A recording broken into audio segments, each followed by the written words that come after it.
Hola, persones! Una de les bases fonamentals d'este programa és la reivindicació de la nova creació. Avui, en especial, fem en Microcosmos honor al nostre lema, la música dels nostres temps.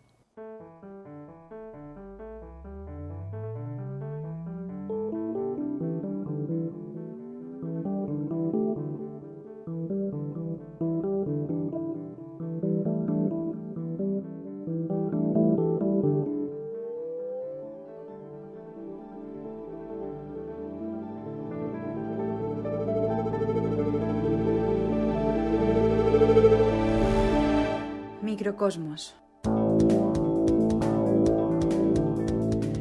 Bé, doncs, així estem en Microcosmos, l'espai per a la música dels nostres temps. Avui, encara més. Sempre a la UPV Ràdio, la 102.5 de la FM, des de València Capital. Ens podeu escoltar a radio.upv.es, també a iVoox, Spotify, YouTube, tots els programes, a la carta, els podeu escoltar de seguideta, tota la vesprada, tota la nit. Estan disponibles les 24 hores. I ens podeu seguir a les xarxes socials, que ens encanta que ens comenteu, que ens escriviu missatges. No ho fa molta gent, així que animeu-se, per favor, que volem llegir-vos a Facebook, a Instagram, també a YouTube també tenim un compte, @microcosmos 047. Borja, què tal? Benvingut al programa. Bon dia, què tal? Així estem. Així estem, no? Avui tenim una baixa. Álvaro Pérez no estarà avui entre nosaltres, està de retir espiritual. Esperem que torni amb grans ensenyances. A mi m'ha dit que està renovant-se el DNI. Ah, bé, igual era això, esperem que li vagi molt bé. I que, però ha de renovar-se el DNI perquè se'n va de viatge, Això sí. de retir espiritual, clar. En fi, esperem que torni prompte i que la seva absència no provoque cap catàstrofe en el programa. Avui parlem d'estrenes, d'obres d'estrena plantejades en este inici del 2023 fins a fi de temporada, fins a juny. Ens hem fixat en les programacions dels auditoris així més propers, o més significatius, millor dit. I bé, en quines formacions s'han fixat a l'hora de preparar este programa, Borja? Doncs hem parat atenció a la programació de les formacions més properes, com bé has dit, com és l'Orquestra de València i l'Orquestra Ada Simfònica. Efectivament, l'Orquestra de València, que ja vam parlar a principi de temporada, recordem que vam fer un programa especial parlant d'aquelles obres d'estrena, obres contemporànies, obres Microcòsmiques. Microcòsmiques, efectivament, que s'anaven a interpretar enguany en València i al voltant, i ja parlarem i dedicarem una part important a la programació de l'Orquestra de València. No ho farem avui en massa extensió. L'Orquestra de l'Ada, no? L'Orquestra de l'Auditori d'Alacant, també una orquestra que en els últims anys ha pres molta força en el panorama sinfònic, jo diria fins i tot estatal. La veritat és que sí, hi ha un nivell especialment rellevant. I s'han distingit amb un projecte molt jove, molt innovador, de la mà del director Josep Vicent, i als quals, evidentment, saludem i animem a seguir endavant. I què més tenim per ahir? Què més hem buscat? També hem fet un cop d'ull a la programació de l'Orquestra Nacional d'Espanya, la Banda Municipal de Barcelona i l'OBC. L'OBC, que és una conjunció de sigles que ningú endevinaria, perquè OBC és l'Orquestra Simfònica de Barcelona i Nacional de Catalunya. Realment... Però era massa llarg ficar OSBNC, imagina, no? Exactament. Hi ha una llegenda urbana que jo no he pogut confirmar, que és que van tindre un conflicte en una marca comercial, que és OCB, i per això haurem de canviar el... A OBC. Vaya. Sí, però no ho sé, No hi sabia jo això, però la veritat és que és la primera pregunta que jo li faria si tinguera endavant a Ada Colau? Sí, a Ada Colau o al director de l'Auditori Nacional de Catalunya, perquè és una pregunta de rabiosa actualitat. En fi, comencem cronològicament en este 2023 i peguem una ullada al que ja s'està fent al gener, no? Què tenim en gener, Borja? Sí, vaig comentant. 20 i 21 de gener per la OBC, com estàvem comentant, una obra del compositor Luis Codera Puzo, dirigida per Nacho de Paz, que és un més que solvent especialista en la música dels nostres temps. Clar. L'obra es diu Mur 3 per a sintetitzador modular i orquestra. Ojo. És una estrena mundial, com estem comentant, encàrrec de Barcelona Creació Sonora. Això s'agarra un moment, com se diu, l'Euromet, és el tren que va fins a Barcelona. Ja m'he perdut en els noms dels trens, però... Sí, en un moment se plantem allí. I què té d'especial esta obra, no?, de Luis Codera Puzo? Sí, agafant les mateixes notes al programa, en el concert va després d'un preludi de Wagner. i té relació en el mateix context del concert. El estreno de Luis Codera-Puzo recoge la idea del sonido latente del preludio de Wagner para desplegar su fascinante universo musical, acompañado de un sintetizador modular analógico que interactúa en directo con la orquesta. Ojo, perquè no és moco de pavo. Que este plantejament d'agarrar una obra ja clàssica, no? Com és un preludi de Wagner, que per als qui ens estiguen escoltant no és un estrene, Wagner ja se va estrenar en el segle XIX, és un plantejament que veurem al llarg del programa, no? perquè George Whitman també fa una cosa pareguda, que la comentarem a continuació. Anem a l'Orquestra Nacional d'Espanya, a Madrid, no? On també el Sonor Ensemble, dins del cicle Satèl·lits de l'Orquestra Nacional d'Espanya, també programa en gener, no? Sí, el dia 24 tenim una estrena d'Enrique Igoa, dirigida per Luis Aguirre. L'obra es diu Tres velas, mujeres de Sorolla. I és una estrena absoluta, no? És a dir, exactament. Estem parlant d'estrenes, d'obres que encara no han sonat. Per això no les podrem ficar al programa, si algú se l'està preguntant. Són obres que encara no han sonat, per tant, no podrem ficar aquestes pistes, ficarem unes altres, no? Efectivament. I està dedicada al Sonor Ensemble, no? I està inspirada en el quadre homònim de Joaquín Sorolla. Evidentment, enguany és any Sorolla. És any Sorolla. I comencem ja des de gener en les celebracions. Recordem a tot el món que també és any Ligeti i vàrem dedicar el primer programa d'este any, del 2023, a Ligeti. També és any Nino Bravo. Anava a dir-ho ara mateix. Anaves a dir-ho. I també, no sé, també n'hi havia per ahí alguna altra cosa de que és any no sé què. És que ja enguany, el 23 és any de moltes coses. Però, en fi, Sorolla, Ligeti i acabarà Nino Bravo... sent any Beethoven, com tots els anys. Sí, probablement sí. Per número d'obres programades, segur. I tanquem gener amb... Sí, una estrena d'una persona de qui hem parlat moltes voltes a Microcosmos per la seva influència i per la seva tendència a estar sempre fent novetats, cosa que li agraïm, al mestre Andrés Valero. Efectivament, que ha estat així al programa, que parlem d'ell contínuament. I què és el que estrena concretament? El dia 28 de gener, amb l'Orquestra Ada Simfònica, és a dir, Alacant. Auditori de la Diputació d'Alacant. Efectivament, que ens pilla més propet. Dirigida pel seu titular Josep Vicent, la Sinfonia número 7, Mediterràneum. Efectivament, doncs, convidem a tot el món a que la visite. És una obra fantàstica, segur. Bueno, imagina que serà una obra fantàstica, no l'hem escoltat. Totes les seues sinfonies ho són. Així que animem a que la visiteu i esperem que siga un gran èxit. Però abans d'entrar en febrer, perquè hi ha molta més música, escoltarem una obra dirigida per un compositor del que parlarem a continuació.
Bé, es tracta de Música per a un diumenge, el primer moviment, la fanfàrria, interpretada per la Banda Municipal de Barcelona, dirigida per Salvador Brotons. És una obra, la de Música per a un diumenge, del compositor català Xavier Montsalvatge, un fantàstic compositor que recomanem la seva escolta i que crec que hem de dedicar algun moment de Microcosmos a parlar de la seva música, que encara no ho hem fet. Sí. La veritat és que... Tenim deures. Efectivament.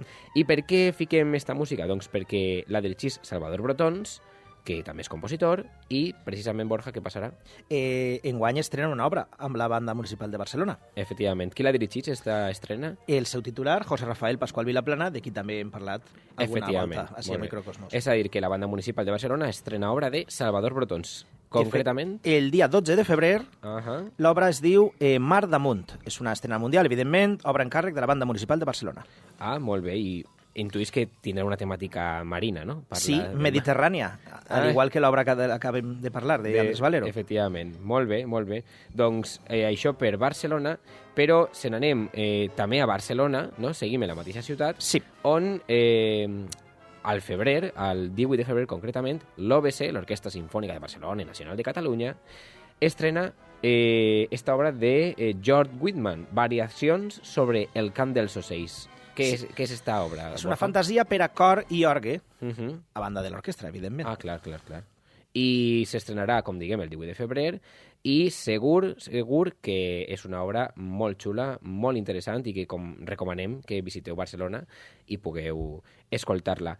De George Whitman, precisament, anem a escoltar a continuació l'obra Combrio, dirigida per Maris Jansons amb la Bavarian Radio Symphony Orchestra i que precisament és una obra que s'inspira en la sèptima sinfonia de Beethoven i que d'alguna manera li dona una vuelta de tuerca, que dirien en castellà. L'escoltem ja.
Bé, doncs, esta obra, com diem, de George Whitman, inspirada en la sèptima sinfonia de Beethoven, forma part d'un cicle que Maris Jansons va ficar en marxa amb la Bavarian Radio Symphony Orchestra.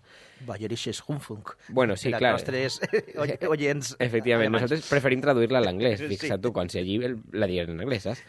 La idea és que gravaren un CD, un àlbum anomenat Beethoven, The Complete Symphonies i Reflections, no? I després de cada sinfonia de Beethoven hi ha una obra d'un compositor contemporani inspirada en aquesta sinfonia. Que fa referència o reformula Efectivament, sinfonia. efectivament. En el cas de George Whitman ho va fer amb la sèptima i és un àlbum que de veres recomanem no només ja per les sinfonies de Beethoven, sinó per aquest replantejament sonor, no?, sobre cada una de les sinfonies. Seguim en el programa, recordem també que ja ho van comentar el programa dedicat a l'Orquestra de València, però el 2 de febrer, també a l'Orquestra de València, David Moliner estrena Alma Grial, i la recomanem també. No anem a estendre's molt perquè ja ho vam comentar al programa d'inici de temporada. Però ja que estem fent un recorregut cronològic, que estiga tota l'agenda. Exacte, aixina és. Seguim endavant i arribem fins al mes de març, no?, on tenim en l'Orquestra Nacional d'Espanya 2 concerts prou interessants, no, Borja? Sí, efectivament. El primer serà el 5 de març, una obra de Marcos Fernández Barrero, dirigida per François López Ferrer. Efectivament, és interessant, no? François López Ferrer. Sí. I com es diu l'obra? Nocturno Sinfónico. És el Premi de Composició AEOS per la Fundació BBVA. És la 9ª edició. Fantàstic, no? És una obra així evocadora, no?, inspirada en la màgia i el misteri del món dels somnis, segons defineix el propi programa de Efectivament.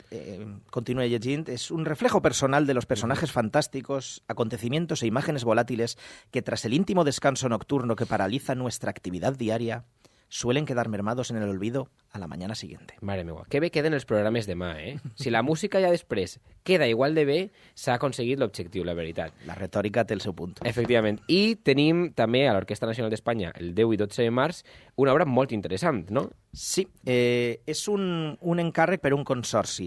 Per als nostres oients, consorci en el sentit de que diverses institucions o diverses agrupacions o diverses orquestres, entre totes, paguen un encàrrec per a fer una estrena seqüenciada. És el que passa, igual s'estem aventurant, però és el que passa quan no hi ha prou diners o no volen dedicar diners en exclusivitat a encarregar una obra. No, però en l'àmbit d'Estats Units, sobretot en la creació per a banda, que allí té molta importància la creació per a banda, les universitats encarreguen les obres d'esta manera. En consorcis. Clar, i per a cada universitat són menys diners i estàs impulsant una nova creació. No crec que sigui una mala idea. No, és una idea a explorar. Així no és tan habitual. Perquè ens agrada ser els primers. Efectivament. I quina obra és, concretament? The Exterminating Angel Symphony. Toma ja, del gran del gran compositor Tomás Adés, que en este cas ell dirigirà la seva obra. Efectivament, amb l'Orquestra Nacional d'Espanya. El consorci que l'ha encarregat és la Nacional d'Espanya, City of Birmingham Symphony Orchestra, The Cleveland Orchestra, Helsinki Philharmonic Orchestra, Carnegie Hall, unes quantes més, no les anem a mencionar. I totes prou importants. Totes prou importants, efectivament. I és interessant perquè esta obra el que fa és que precedeix a la seva òpera basada en la pel·lícula homònima de Luis Buñuel. Sí, és música que ja està presa d'una obra anterior, que és la seva òpera, i és això, com has comentat, té la importància tindre a Luis Buñuel sempre en les nostres ments. Doncs de Tomás Adés anem a escoltar a continuació esta fantàstica obra.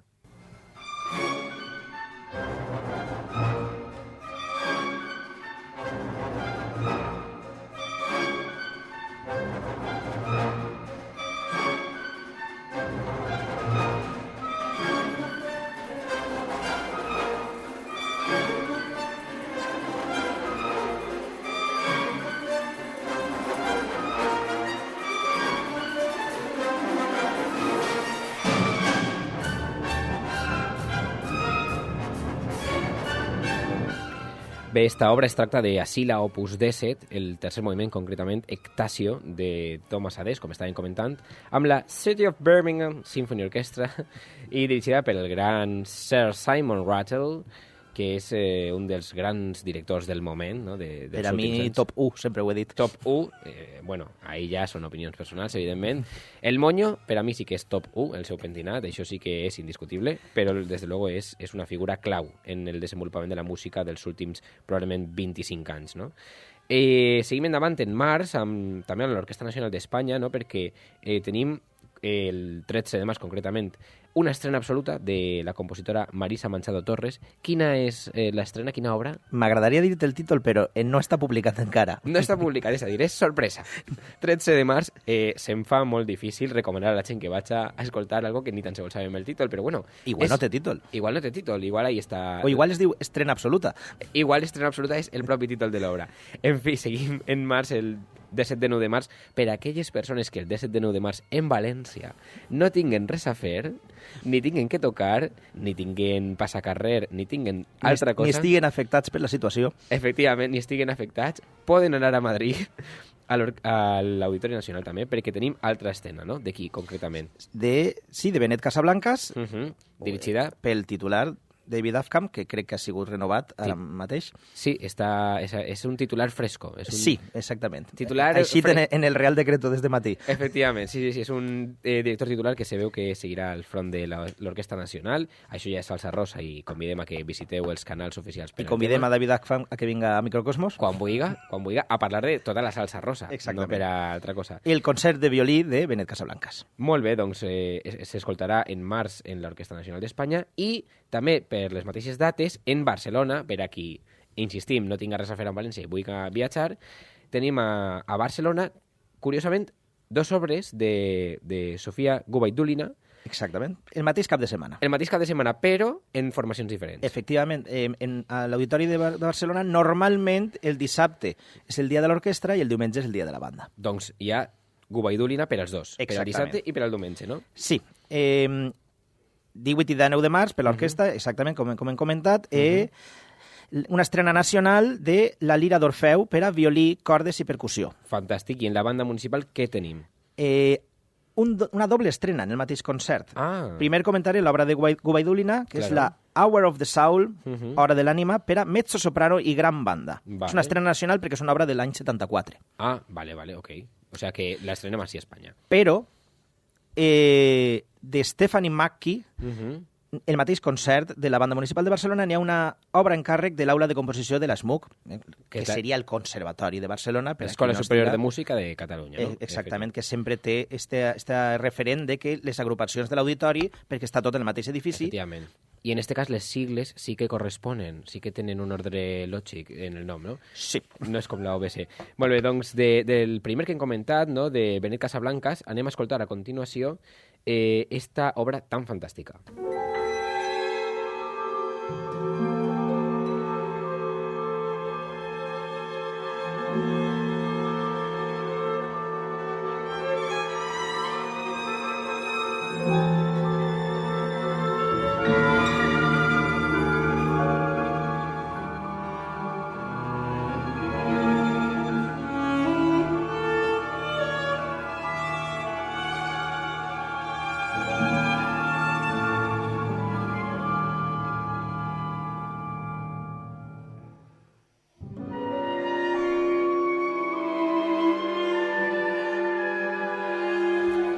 Doncs esta obra tan fantàstica que està sonant de fons és la Romança sense paraules, no? Homenatge a Granados del gran Benet Casablancas, del que ja hem comentat que s'estrena obra enguany, en el 2023.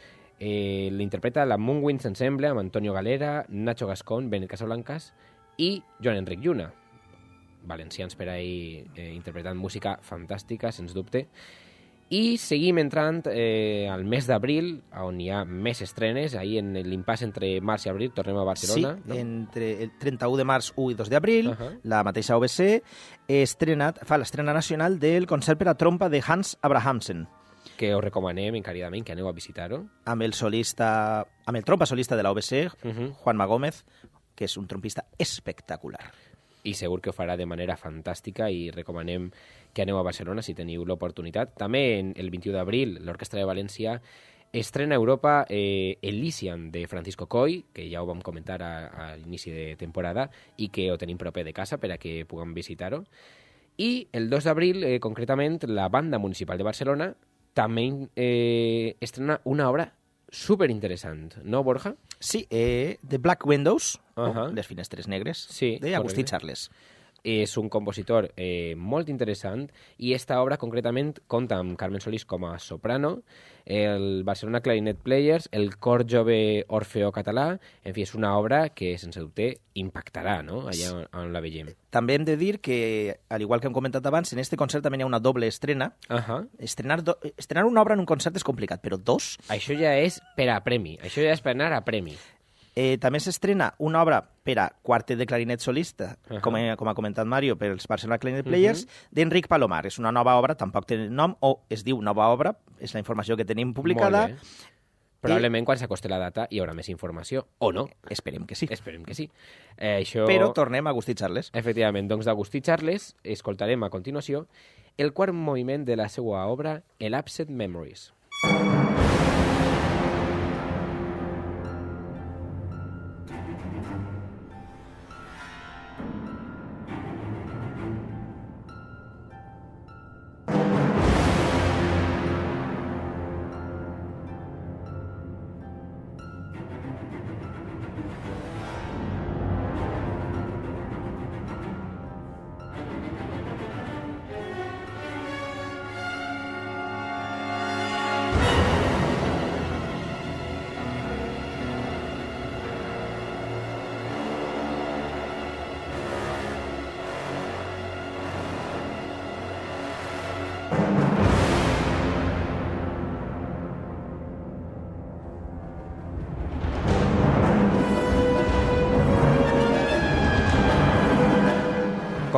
Com comentàvem, es tracta de l'Absent Memories, el quart moviment, Darkness Images, d'Agustí Charles, una magnífica obra interpretada per l'Orquestra Simfònica de Barcelona i Nacional de Catalunya.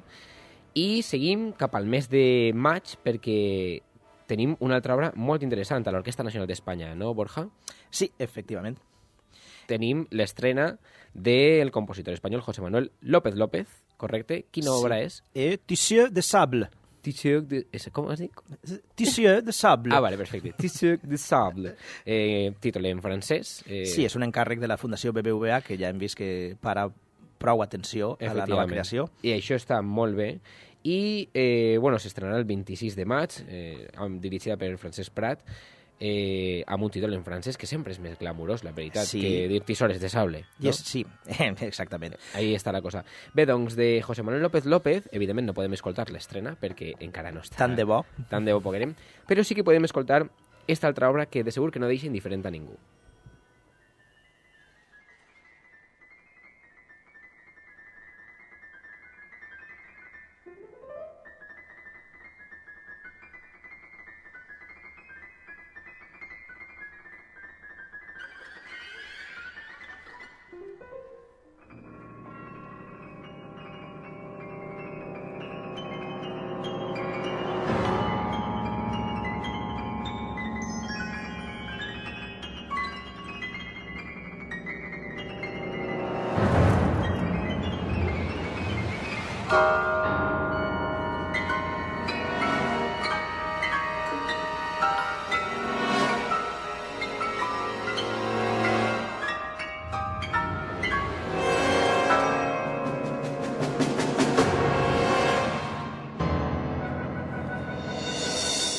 Bé, es tracta d'una obra de José Manuel López López. De quina obra, Borja? És el concert per a piano i orquestra de 2005. Ahà, i al piano trobem a Alberto Rosado, no? I quina és l'orquestra que acompanya? A Deutsches Symphony Orchestra de Berlín. Ok, dirigida per Johannes Kalitze, no? Fantàstic, i entrem ja en el mes de juny, quan acaben, evidentment, les temporades simfòniques, i per tant ja no podem avançar-nos perquè encara no hi ha informació de la temporada que ve. Quan la tinguem, evidentment, informarem. Però en el mes de juny tenim 3 concerts molt interessants, no? El primer d'ells, quan seria? El 2 de juny, a càrrec de l'Orquestra Nacional d'Espanya, tenim una estrena d'Héctor Parra, dirigida per Wildur Brönnimann. Fantàstic. L'obra es diu Ansío los Alpes. Ah, amigo, i és un encàrrec, no? Un encàrrec doble de l'òpera estatal del Teatre de Stuttgart i de la ONE. Fantàstic. Després també tenim el 6 de juny, no?, amb el trio Elian dins d'aquest cicle Satélites, no?, de l'Orquestra Nacional d'Espanya. I què tenim? No tenim el títol de l'obra, tampoc. Estrena, és una estrena de Jesús Torres. Jesús Torres, estrena absoluta. I també el 20 de juny, dins d'aquest mateix cicle Satélites de la ONE, tenim altra estrena per ensemble de percussió, deduïm, perquè és neopercussió, qui farà... Fantàstic, però de nou amb un títol per determinar, no? Exactament. De quina compositora? D'Inés Badaló. Doncs ahir deixem eixa programació de l'Orquestra Nacional d'Espanya, de l'Orquestra Simfònica de Barcelona i Nacional de Catalunya, Orquestra de València, l'Orquestra de l'Auditori d'Alacant, l'Auditori de la Diputació d'Alacant, la Banda Municipal de Barcelona. Evidentment, n'hi ha moltes més obres arreu del conjunt de l'Estat. Nosaltres hem centrat en aquelles més significatives. Si algú vol que parlem de les seues estrenes en Microcosmos, que contacte amb nosaltres. Efectivament, que ens envia a les xarxes socials, microcosmos@047, Instagram, Twitter, Facebook, ens envia un correu també, està ahí disponible. Recordeu que podeu seguir tots els nostres programes a la carta, en YouTube, en iVoox, en Spotify, en radio.upv.es. Agraïm a Sari Zorio, que està a la producció i que ens aguanta diligentment cada setmana. Cosa que no és fàcil. Cosa que no és fàcil, efectivament. Borja, moltes gràcies per este repàs tan interessant. Moltíssimes gràcies a tu. Esperem que Álvaro torne pronte i puga seguir il·luminant-nos amb la seva mirada. Amb el seu nou DNI. Amb el seu nou DNI, que de segur que tindrà informació molt rellevant que no publicarem per qüestió de protecció de dades. I a vosaltres vos animem a que seguiu escoltant. Si podeu, visiteu alguna d'aquestes estrenes, este repasset que hem fet. I si no, les obres d'estos compositors que també hem comentat i que escoltem. Tanquem el programa amb una obra d'Héctor Parra per a tancar ja. Recordem que Héctor Parra, el 2 de juny, estrenarà amb l'Orquestra Nacional d'Espanya i amb ell tanquem. Tanquem amb Pintures Imaginàries número 2, Variaciones perforadas sobre un tema de Mondrian. Esperem que vos agraden i amb això tanquem. Ah, no, perdó, m'estic enganyant. Sí. M'estic enganyant, que m'he equivocat. L'obra que n'escoltarem d'Héctor Parras, Limite le rêve au-delà. L'escoltem ja a continuació i amb ella s'acomiadem. Adeu i bona música.